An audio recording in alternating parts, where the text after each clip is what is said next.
Okay, so I'm doing a little bit of troubleshooting, and basically I've been having problems with the voltage meter. Let me get the light in there right. Anytime I press the accelerator, or not anytime, but pretty much it seemed like the needle would jump directly to zero. Like it was losing, it was using so much voltage that the needle couldn't pick it up. And I was afraid of maybe I was drawing too much current from my batteries or something. That voltage meter reads somewhere between 14 and 22 volts. So right now the batteries are charged a little over 12 volts. And the Zener diode actually decreases that voltage by 6.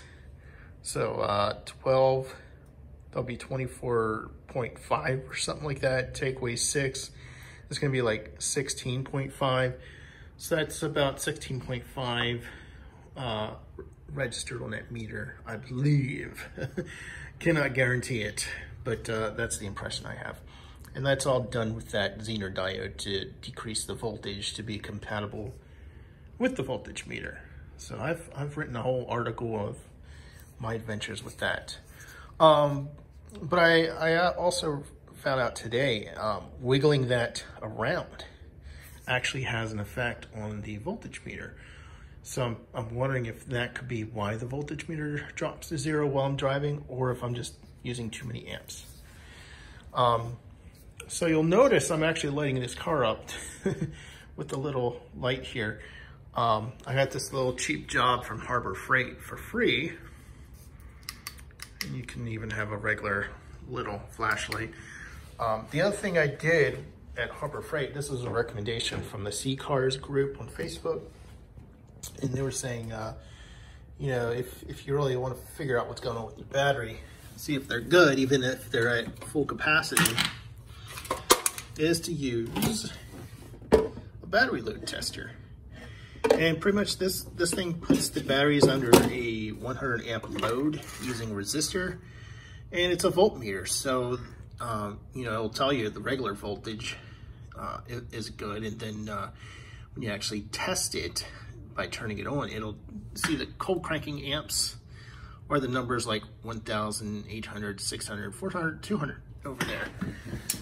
So the way you use this, and I've already used this on all these batteries, and my main concern was that battery there, which was actually better than the rest.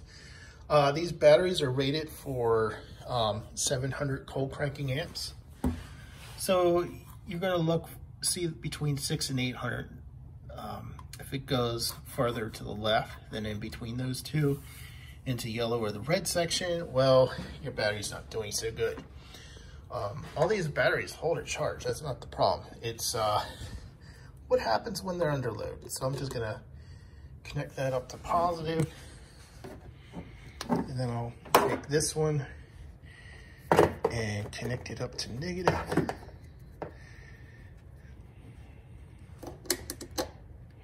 Well, you gotta make sure the connection is good. Otherwise you might have some arcing and a misreading of, well, it would hardly do any voltage at all in that scenario. All right, so just so you can see my setup, positive, positive, negative, negative. Yeah, everything's still wired, but I'm only going across one battery. I think if I had the black one for negative over here, it would connect parallel with those two as well and muck up the reading even more. But I think this one's just fine. Actually, I think I can just hang the light on the steering column or the steering wheel. There we go.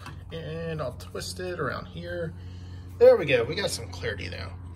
And now I just flip this on, and hopefully it doesn't go below 700.